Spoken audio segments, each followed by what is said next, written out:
Komisi Perlindungan Anak Indonesia Daerah kasus bullying atau perundungan di salah satu SMP swasta di Bandung menjadi perhatian masyarakat setelah videonya viral di media sosial.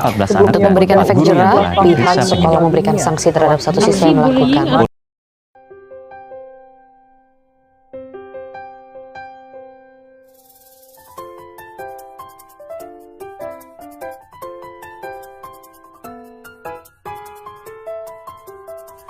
Sebenarnya apa sih bullying itu?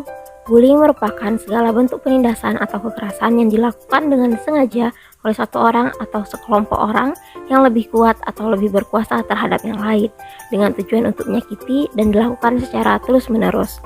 Menurut Coloroso pada tahun 2007, bullying dibagi menjadi 4 jenis, yaitu bullying fisik, bullying verbal, bullying relasional, dan cyberbullying.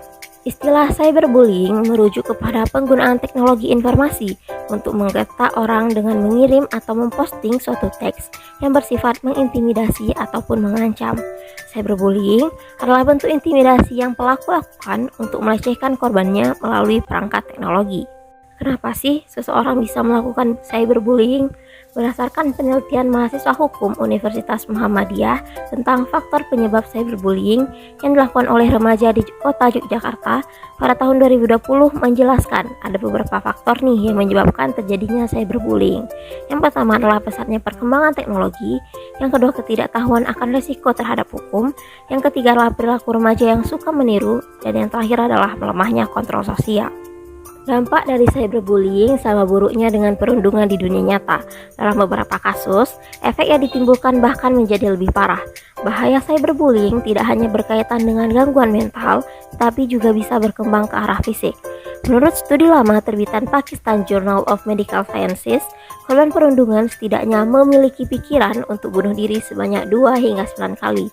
Hasil penelitian pada 150.000 anak muda di 30 negara yang dipimpin oleh Profesor An John dari Swansea University Medical School menyoroti bahayanya cyberbullying.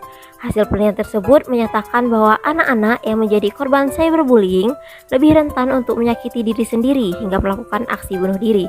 Sementara mereka yang berperan sebagai pelaku, 20% berisiko lebih tinggi memiliki pikiran untuk membunuh dan melakukan percobaan bunuh diri. Hal ini tentu tidak lepas dari peran orang tua dalam mengawasi anak untuk menggunakan media sosial. Orang tua bisa menjadi pendidik, menjadi pelindung, menjadi pengarah, serta menjadi penasehat dan penanggung jawab. Nah, pencegahan yang dapat kita lakukan untuk menghindari perilaku cyberbullying ini adalah dengan cara mengontrol diri sendiri dalam berperilaku, terutama menggunakan media sosial dengan bijak, mempertimbangkan sebelum memposting sesuatu di media sosial, memilih lingkungan sosial yang memiliki nilai dan ajaran yang positif, hindari memberikan informasi yang tidak valid, serta mencegah seseorang agar tidak menjadi perilaku cyberbullying.